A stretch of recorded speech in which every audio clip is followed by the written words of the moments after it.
इनकलाब जिंदाबाद। शहीद भगत सिंह अमर रहे। इस वीडियो का उद्देश्य किसी की भावनाओं को ठेस पहुंचाने का नहीं है, इसलिए इस कार्यक्रम में की गई बातों को किसी जाति या धर्म से जोड़कर न देखें। इस वीडियो का उद्देश्य केवल शहीद भगत सिंह से जुड़े सच को आपके सामने लाना है। आज हम शुरुआत करते हैं इस प्रोग्राम की जिला लायलपुर के गांव बंगा से, जहां शहीद भगत सिंह का जन्म हुआ था, जो अब पाकिस्तान का हिस्सा है, और जानेंगे उनके फांसी से जुड़े अनेकों रहस्य।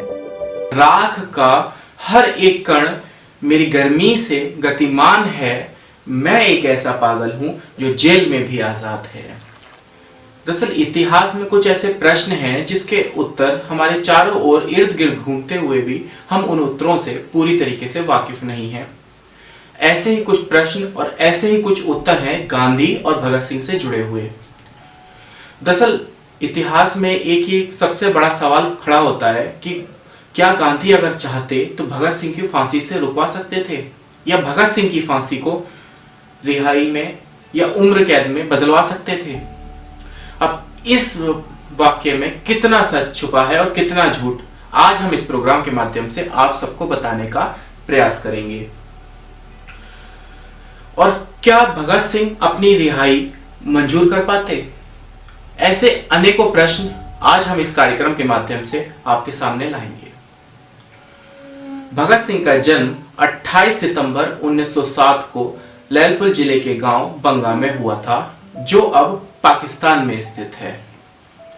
भगत सिंह का परिवार कट्टर आर्य समाजी था और देशभक्ति के संस्कार भगत सिंह को परिवार से ही मिले थे। या ये कह लीजिए एक ऐसा नौजवान जिसकी रगों में आजादी लहू बन के दौड़ा करती थी। आजादी ही उसकी दुल्हन थी और आजादी पर ही उसने अपना जीवन न्यौछावर कर दिया। भगत सिंह का घर ही राष्ट्र सेवा का गढ़ हुआ करता था। युवा गदर पार्टी के नेता शहीद करतार सिंह सारवाह भगत सिंह के आदर्श थे, और जब सारवाह को फांसी हुई थी तब भगत सिंह महज 9 वर्ष के थे। वह हमेशा सारवाह की तस्वीर अपनी जेब में रखकर घूमा करते थे, और उन दिनों लाहौर में एक ही स्कूल हुआ करता था। वो स्कूल अंग्रेजी शिक्षा के अधीन था, या ये कह लीजिए उसमें अंग्रेजी शिक्षा की तालीम दी जाती थी। और भगत सिंह ने के पिता ने उनका दाखिला इस स्कूल में कराने से इनकार कर दिया। फिर उनका दाखिला आर्य सामाजिक स्कूल, जिसे एंग्लो वैदिक स्कूल कहा जाता था, उसमें करवाया गया। भगत सिंह पढ़ाई में निसंदेह बहुत तेज थे। उन्होंने 50 से ज्यादा ऐसी किताबें अपनी स्कूली शिक्षा के मध्य में पढ़ ली थीं, जिस किताबों का ताल्लुक सोशल और पॉलिटिकल इश्यूज से था। फिर एक दिन उनके बचपन में ही एक ऐसी घटना घटती है जिस घटना ने उनको पूरी तरीके से हिलाकर रख दिया था। या ये कह लीजिए इस घटना के बाद वो पूरी तरीके से शांत हो चुके थे। वो घटना थी जलियांवाला बाग हत्याकांड। जब जलियांवाला बाग हत्याकांड हुआ 13 अप्रैल 1919 को, तब भगत सिंह महज 11 वर्ष के थे। इस हत्याकांड में 1200 लोगों की हत्या ने उन्हें बहुत व्याकुल कर दिया। हत्या के अगले ही दिन भगत सिंह जलियांवाला बाग जाते हैं और वहां से खून में भीगी हुई मिट्टी को उठाकर लाते हैं, और उस मिट्टी को उस छोटे से लड़के ने अपने कमरे में उम्र भर रखा, और उस निशानी के रूप में उन्होंने रखा कि अगर ये अंग्रेज इस देश में नहीं होते तो आज ये 1200 लोगों की हत्या नहीं होती। और तभी से उन्होंने संकल्प लिया कि इन अंग्रेजों को देश से बाहर निकालना है। दरअसल भगत सिंह का मानना था कि किसी भी देश को आजाद कराने वाले वहां के विद्यार्थी और नौजवान हुआ करते हैं। शिक्षा के साथ साथ उन्हें देश की राजनीति की भी तालीम देनी चाहिए। इस बीच भगत सिंह ने हिंदुस्तान सोशल रिपब्लिक एसोसिएशन नामक पार्टी ज्वाइन कर ली। उधर गांधी अपनी तरह से आजादी के प्रयास में लगे हुए थे।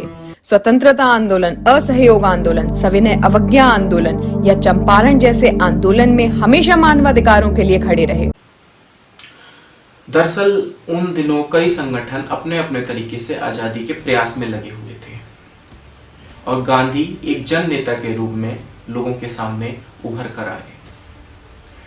अहिंसा ही गांधी का हथियार था और अहिंसा पर ही गांधी ने अपना जीवन समर्पण किया। गांधी का भी मानना था कि यदि आप हिंसा का सहारा लेंगे तब इस अंग्रेजी हुकूमत को निकालना इस देश से असंभव सा हो जाएगा। और उधर भगत सिंह का मानना था कि अंग्रेजी हुकूमत के लिए धमाके जरूरी हैं, क्योंकि अंग्रेजी हुकूमत एक गूंगी बहरी सरकार के रूप में उनके सामने प्रस्तुत थी। इसी बीच दो दल उभर कर आए। एक दल था गरम दल और दूसरा दल था नरम दल। गरम दल में चंद्रशेखर आजाद, भगत सिंह जैसे शूरवीर क्रांतिकारी हुआ करते थे और नरम दल के नेता गांधी, पंडित जवाहरलाल नेहरू और मोतीलाल नेहरू हुआ करते थे, जो गांधीवादी विचारों पर चला करते थे। गरम दल के भी 3 आदर्श होते हैं। पहली सोच इनकी ये थी कि महात्मा गांधी की जो अहिंसात्मक रणनीति है, इससे लोगों का दिमाग हटाया जाए और उनके दिमाग में क्रांतिकारी रणनीति को डाला जाए। मतलब ये उठता है कि गांधी की नीति पर चलकर कुछ संभव नहीं है। सेकंड और दूसरा पॉइंट जो गरम दल के आदर्श हुआ करते थे, दूसरा उद्देश्य ये था कि पूर्ण स्वतंत्रता प्राप्ति के लिए प्रत्यक्ष कार्यवाही मतलब डायरेक्ट एक्शन लेना। और तीसरा सबसे प्रमुख कारण, तीसरा उद्देश्य था कि अंग्रेजी राज के स्थान पर समाजवादी विचारधारा को प्रेरित करना और संघीय गणतंत्र की स्थापना करना। ये 3 बड़े आदर्शों को लेकर ये लोग चल रहे थे। उसी दौरान फिर एक और घटना घटती है, जैसे काकोरी हत्याकांड। देश के इतिहास में काकोरी कांड एक महत्वपूर्ण घटना है। इस कांड का उद्देश्य अंग्रेजी शासन के विरुद्ध लड़ाई करने के लिए सरकारी खजाना लूटना और उन पैसों से हथियार खरीदना था। इतिहासकारों ने काकोरी कांड को बहुत ज्यादा अहमियत नहीं दी, लेकिन यह वही घटना है जिसने देश में क्रांतिकारियों के प्रति लोगों का नजरिया बदल दिया। अब क्रांतिकारी पहले से भी ज्यादा लोकप्रिय होने लगे। काकोरी कांड के लिए राम प्रसाद बिस्मिल, अशफाक उल्ला खां, राजेंद्र नाथ लाहिड़ी, ठाकुर रोशन सिंह समेत कुल 10 क्रांतिकारियों को याद किया जाता है। यानी काकोरी कांड को अंजाम देने वालों में अधिकतर लोग हिंदुस्तान रिपब्लिक एसोसिएशन से जुड़े थे, जिनमें से कुछ को बाद में इस मामले के लिए फांसी भी हो गई। लेकिन इन सब के बाद भी एक ऐसी घटना घटित हुई जिसका भगत सिंह को बहुत दुख हुआ। इस बीच में कई घटनाओं को अंजाम दिया जाता है, मगर सबसे प्रमुख घटना इनकी वो थी साइमन कमीशन के शांति विरोध के दौरान जब लाला लाजपत राय की मृत्यु हुई। वो घटना भगत सिंह के जीवन में सबसे अहम पहलू रखती है। उस घटना के बाद में भगत सिंह एकदम शांत हो चुके थे और इनको पूरी तरीके से उस घटना ने हिला दिया था। और क्रांतिकारियों का ये उद्देश्य था, ये कह लीजिए क्रांतिकारियों को ये देश का सबसे बड़ा अपमान लगा। फिर 30 अक्टूबर 1928 को लाठीचार्ज के बाद में 17 नवंबर 1928 को लाला लाजपत राय जी की मृत्यु के बाद में पूरा देश शांत हो चुका था। अब बारी थी खून का बदला खून। तारीख भी निर्धारित कर ली गई, लेकिन उस दिन स्कॉट लाहौर से बाहर था, जिसकी जगह एसएसपी सैंडर्स पुलिस मुख्यालय से बाहर निकला और भगत सिंह और राजगुरु ने लाला लाजपत राय के खून का बदला खून से ले लिया। ये सब कुछ जयगोपाल की पहचान में हुई चूक की वजह से हुआ। ये वही जयगोपाल था जो बाद में सरकारी गवाह के रूप में सबके सामने आया। अब बारी थी एक ऐसे काम की जिसने भगत सिंह को उन सब क्रांतिकारियों से ऊपर उठा दिया जो सिर्फ खून का बदला खून समझा करते थे। अब जन्म होना था एक ऐसे दार्शनिक क्रांतिकार का, और इसका पूरा श्रेय सुखदेव को जाता है। असेंबली बम कांड से पहले और असेंबली बम कांड के बाद में भगत सिंह अलग अलग प्रतीत होते हैं। यह अंतर क्रांतिकार और दार्शनिक का है। विदेशी सरकार द्वारा सार्वजनिक सुरक्षा विधेयक और औद्योगिक विवाद विधेयक के विरोध के लिए बस ऊंची आवाज ही अब कुछ काम कर सकती थी। अब समय आ चुका था गूंगी बहरी सरकार के कान और आंख खोलने का और हिंदुस्तान की आजादी का बिगुल फूंकने का। उधर गांधी ने देश की आजादी के लिए हुंकार भरी। हर किसी के दिल में ब्रिटिश राज के खिलाफ एक अलग तरह की कसक थी। गांधी जी के नमक पर कर लगाए जाने के विरोध में नया सत्याग्रह चलाया, जिसे 12 मार्च से 6 अप्रैल तक नमक आंदोलन के रूप में लगातार 24 दिनों तक 400 किलोमीटर का सफर साबरमती आश्रम अहमदाबाद से डांडी गुजरात तक चलाया। तो हिंदुस्तान सोशल रिपब्लिक एसोसिएशन ने असेंबली में बम फेंकने की योजना बनाई, जिससे बहरी विदेशी सरकार के कान खुल जाएं। और खास बात ये थी कि बम फेंकने वालों को बम फेंककर सिर्फ भागना नहीं था, बल्कि अपनी गिरफ्तारी देनी थी। पहले ये जिम्मेदारी बीके सिन्हा और बीके दत्त को दी जाती है, मगर जब बाद में सुखदेव ने भगत सिंह को यह कहकर ताना मारा कि तुम डरपोक हो और मरने से डरते हो, और तुम ही इस सबसे उपयुक्त थे जो जज के सामने जाकर हमारे संगठन के इरादे सबके सामने रख सकते थे और हिंदुस्तान की जनता को यह बता सकते थे कि हमारे इरादे क्या हैं। तब भगत सिंह ने खुद जाने का फैसला लिया। सेंट्रल कमेटी पहले तो भगत सिंह के इस प्रस्ताव से सहमत नहीं हुई, मगर जब भगत सिंह ने यह कहा कि अगर वो खुद नहीं गए तो या तो वह पागल हो जाएंगे या वह आत्महत्या कर लेंगे, और बम फेंकने में कोई भी केमिकल ऐसा नहीं मिलाया जाएगा जिससे किसी की भी जान जाए या किसी को भी किसी प्रकार की हानि पहुंचे। उन्हें तो बस धमाका करना था। फिर 8 अप्रैल 1929 को असेंबली के बीच में 2 बम फेंके गए। भगत सिंह और बीके दत्त ने अपनी अपनी गिरफ्तारी दी। फिर इस मुद्दे पर काफी दिनों तक एक लंबी बहस चली।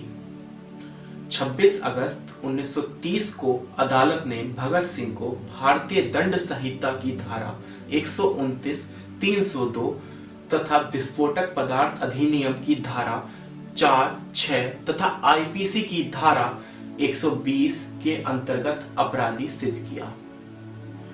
फिर 7 अक्टूबर 1930 को अदालत के द्वारा 68 पन्नों का निर्णय दिया जाता है, जिसमें भगत सिंह, सुखदेव तथा राजगुरु को फांसी की सजा सुनाई गई। फिर फांसी की सजा सुनाए जाने के साथ ही लाहौर में धारा 144 लगा दी गई। इसके बाद भगत सिंह की फांसी के लिए प्रीवी परिषद में अपील दायर की जाती है, परंतु यह अपील 10 जनवरी 1931 को रद्द कर दी जाती है। इसके बाद तत्कालीन कांग्रेस अध्यक्ष मदन मोहन मालवीय जी ने वायसराय के सामने सजा माफी के लिए 14 फरवरी 1931 को अपील दायर की कि वह अपने विशेष अधिकार का प्रयोग करते हुए मानवता के आधार पर फांसी की सजा माफ कर दें। इसके बाद भगत सिंह के लिए फांसी की सजा 17 फरवरी 1931 को वायसराय से बात की जाती है। जो गांधी और इरविन समझौते के रूप में आप और हमारे सामने आया था। अच्छा, उन दिनों देश की कंडीशन बहुत खराब थी। हजारों लोग ब्रिटिश गवर्नमेंट के अधीन थे। ब्रिटिश गवर्नमेंट ने उन सब की प्रॉपर्टी हड़प ली थी और सभी क्रांतिकार, लगभग 50,000 से ज्यादा क्रांतिकार जेल में बंद थे।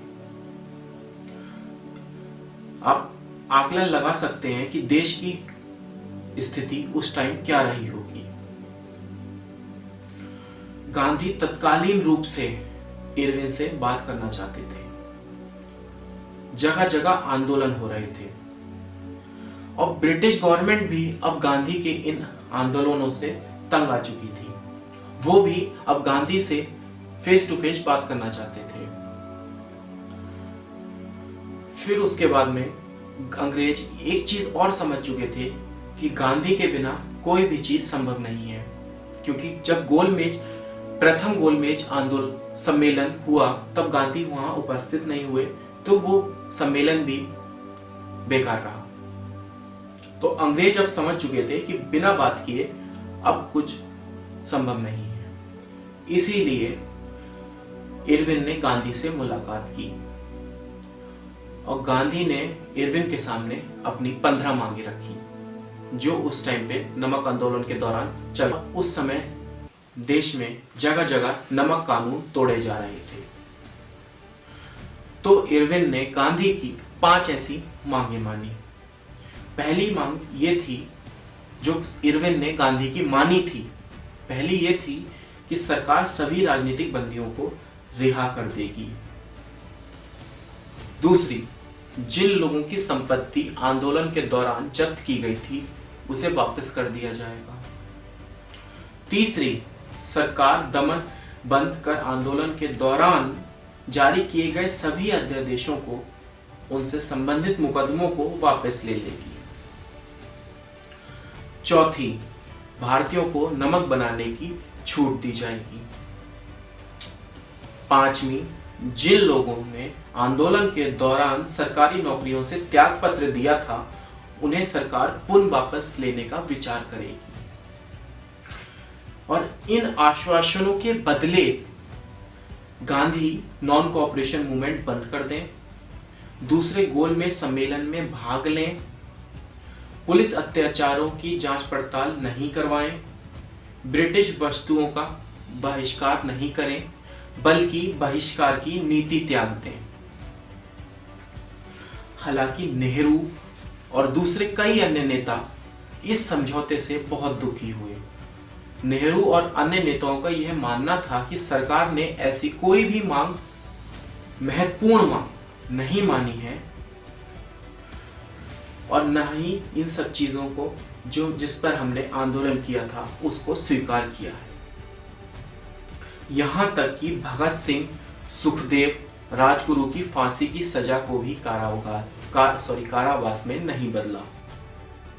फिर गांधी और इरविन के समझौते के बाद देश की हालत बहुत खराब होती चली गई। जगह जगह गांधी के खिलाफ धरने प्रदर्शन होने लगे। क्रांतिकारियों ने गांधी के खिलाफ नारेबाजी की।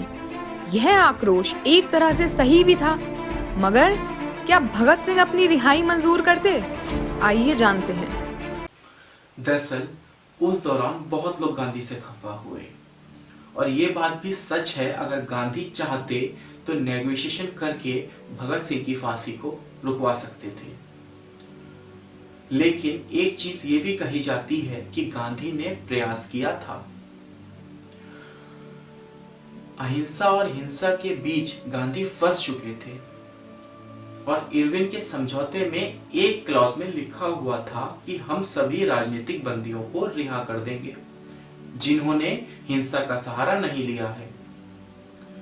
मगर फिर भी अगर गांधी चाहते तो भगत सिंह को रिहा करवा सकते थे, क्योंकि इस फैसले को वो मानते ही नहीं और नॉन कोऑपरेशन मूवमेंट को चालू रखते।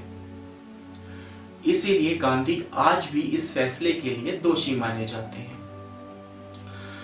अब सवाल ये उठता है कि क्या भगत सिंह अपनी रिहाई को मंजूर करते? दरअसल भगत सिंह ने जेल में ही नाराजगी जताते हुए अपने पिता को एक पत्र लिखा। जब 30 सितंबर 1930 को भगत सिंह ने पिता ने ट्रिब्यूनल को एक अर्जी देकर बचाव पक्ष की मांग की। पिता द्वारा दी गई अर्जी से भगत सिंह की भावनाओं को चोट लगी थी, लेकिन अपनी भावनाओं को नियंत्रित कर अपने सिद्धांतों पर जोर देते हुए उन्होंने 4 अक्टूबर 1930 को यह पत्र लिखा, जो उनके पिता को देर से मिला। 7 अक्टूबर 1930 को मुकदमे का फैसला सुनाया जा चुका था। भगत सिंह को केवल एक ही चीज चाहिए थी और वो थी फांसी।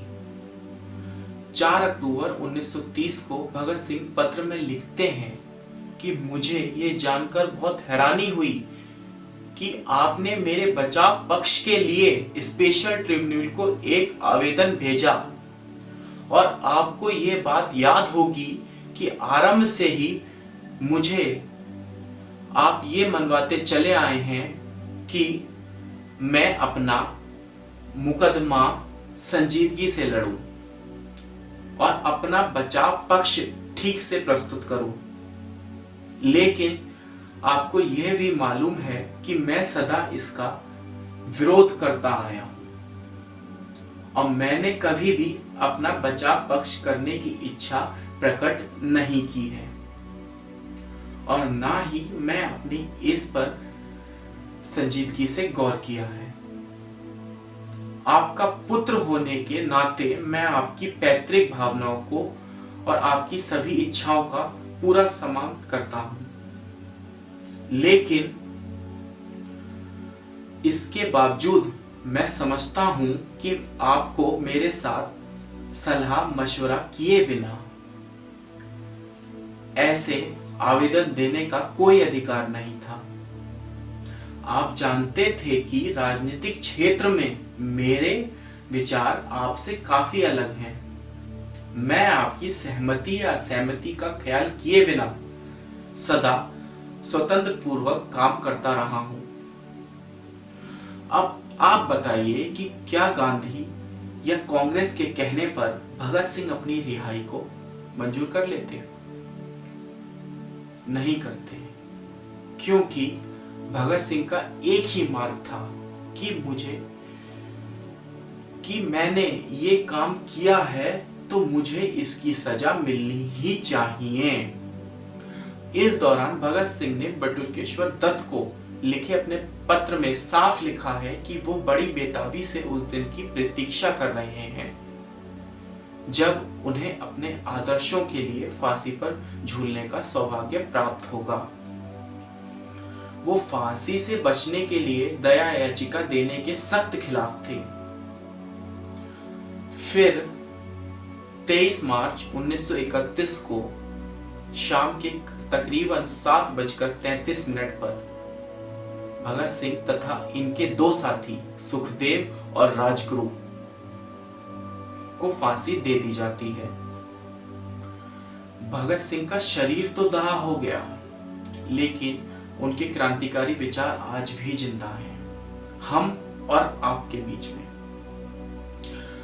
भगत सिंह अक्सर कहा करते थे, व्यक्तियों को कुचलकर वे विचारों को नहीं मार सकते। इनकलाब जिंदाबाद।